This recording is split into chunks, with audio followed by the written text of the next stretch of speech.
The Angels have agreed to a deal with free agent reliever Kenley Jansen, reports John Heyman of the New York Post.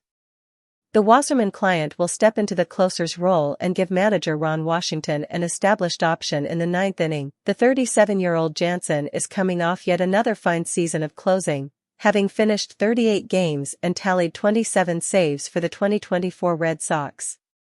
He notched a 3.29 earned run average, fanned 28.4% of his opponents, and posted a 9.2% walk rate in 54 2/3 frames during the second of his 2 years in Boston. Those 27 saves pushed him up to 447 in his career, placing him fourth all-time, behind Mariano Rivera, Trevor Hoffman, and Lee Smith. Jansen isn't going to run down Rivera, 652, and Hoffman, 601, but he's 31 saves behind Smith's 478, a number that seems plenty attainable, perhaps even this year. Craig Kimbrell and his 440 saves aren't far behind, but after last season's struggles, it's an open question whether Kimbrell will find his way back to regular closing work this year. Jansen, meanwhile, seems like a lock to serve as the Angels' primary closer. He reportedly drew interest from other clubs with set ninth-inning options, including the Mets, but preferred to sign in a spot that afforded him more save opportunities.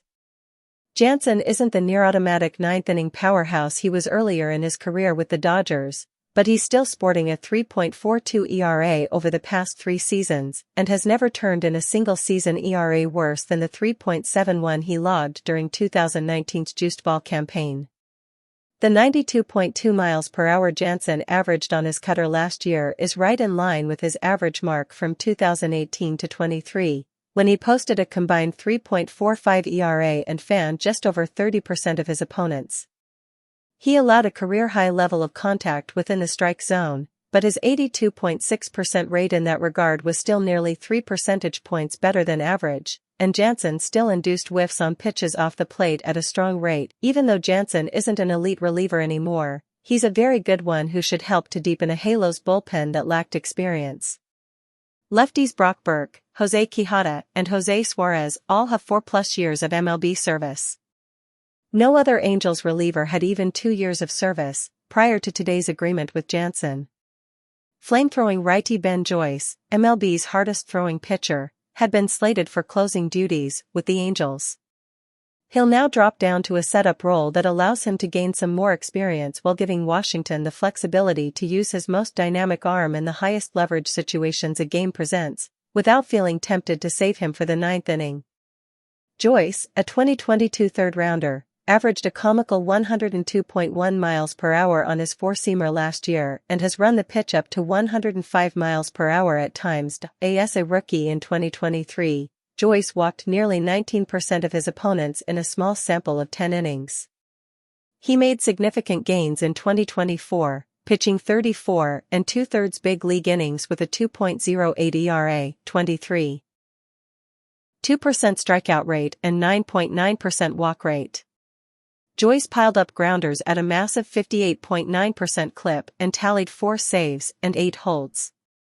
His 13.7% swinging strike rate and unmatched velocity suggest there are more strikeouts in the tank as he continues to develop.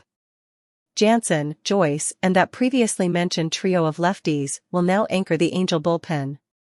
Ryan Zafirjan put himself in good position to win a spot this spring with a terrific 17-inning debut in 2024. But he'll need to solidify that job during camp. There's a good chance the Angels will continue shopping in the relief market. They've reportedly been on the hunt for multiple bullpen arms, so they still feel there's at least one spot that could yet be filled. It's unlikely that any subsequent additions will be on the same 8-figure scale as Jansen, unless the Angels opt to double down on high-end, late-30s relievers and make a push for David Robertson. Regardless, General Manager Perry Minasian should have the budget available to pursue just about any bullpen help he likes. As things stand, the Angels project for a payroll just north of $202 million with roughly $220 million of luxury obligations, per roster resource.